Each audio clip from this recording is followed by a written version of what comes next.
Hello viewers, నేను doctor Suma, consultant 39 fertility centre Vijayawada.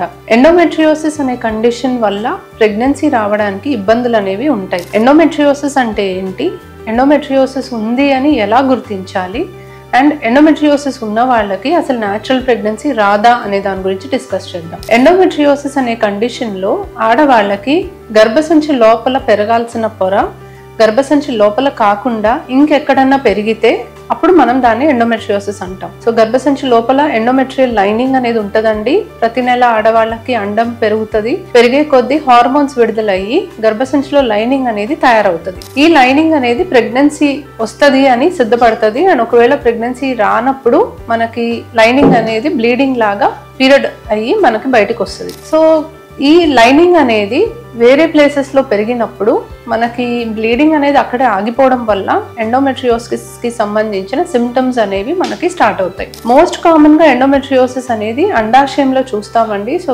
అండాశయంలో ఈ endometrial tissue పెరగడం వల్ల అక్కడ ప్రతి నెల మెన్సెస్ వచ్చినప్పుడల్లా బ్లీడింగ్ అయ్యి ఆ బ్లీడింగ్ అనేది కలెక్ట్ అయ్యి చాక్లెట్ సిస్ట్ లాగా ఫామ్ అవుతుంది. సో ఓవరీలోనే కాకుండా ఒక్కొక్కసారి ట్యూబ్స్ పైన కూడా ఎండోమెట్రియోసిస్ రావచ్చు, లేదా గర్భసంచి బయట భాగంలో ఎండోమెట్రియోసిస్ రావచ్చు. దీని వల్ల అతుకులు ఏర్పడతాయి.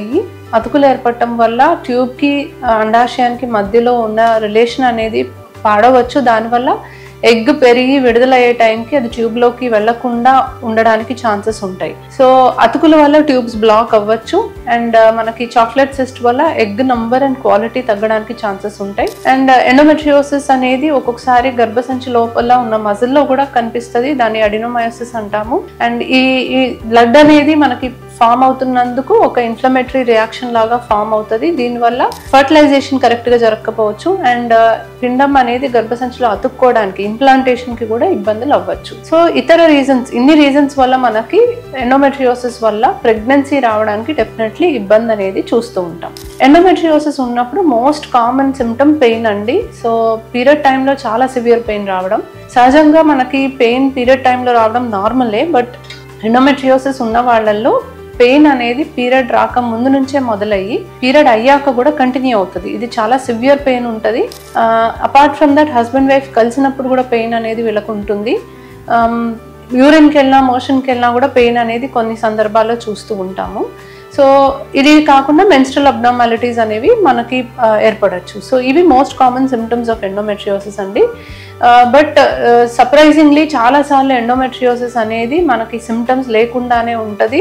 అండ్ మనకి ప్రెగ్నెన్సీ రావట్లేదు అని మనం కొన్ని టెస్ట్లు చేసినప్పుడే అది బయటపడుతుంది. సో అందరికీ సిమ్టమ్స్ వస్తాయి అని నమ్మకం అయితే లేదు. బట్ సిమ్టమ్స్ ఉన్న వాళ్ళు దాన్ని అర్లీగా గుర్తిస్తే డెఫినెట్లీ వాళ్ళకి ట్రీట్మెంట్ అనేది అర్లీగా చేస్తే వాళ్ళకి ప్రెగ్నెన్సీ ఛాన్సెస్ కూడా ఇంప్రూవ్ అవుతాయి. సో ఎండోమెట్రియోసిస్ ఉన్న వాళ్ళకి అసలు ప్రెగ్నెన్సీ రాదా అనే దానికి వస్తే ప్రెగ్నెన్సీ ఛాన్సెస్ డెఫినెట్లీ తగ్గుతాయండి. బికాస్ చాలా రీజన్స్ ఉన్నాయి. ఎగ్ నంబర్ క్వాలిటీ తగ్గుతుంది, ట్యూబ్స్ బ్లాక్ అవ్వచ్చు, మనకి ఫర్టిలైజేషన్ కి ఇంప్లాంటేషన్ కి ప్రాబ్లమ్స్ అవ్వచ్చు, అండ్ హస్బెండ్ వైఫ్ కలవడానికి కూడా పెయిన్ అనేది ఉంటుంది కాబట్టి కలిసే అవకాశం కూడా తగ్గచ్చు.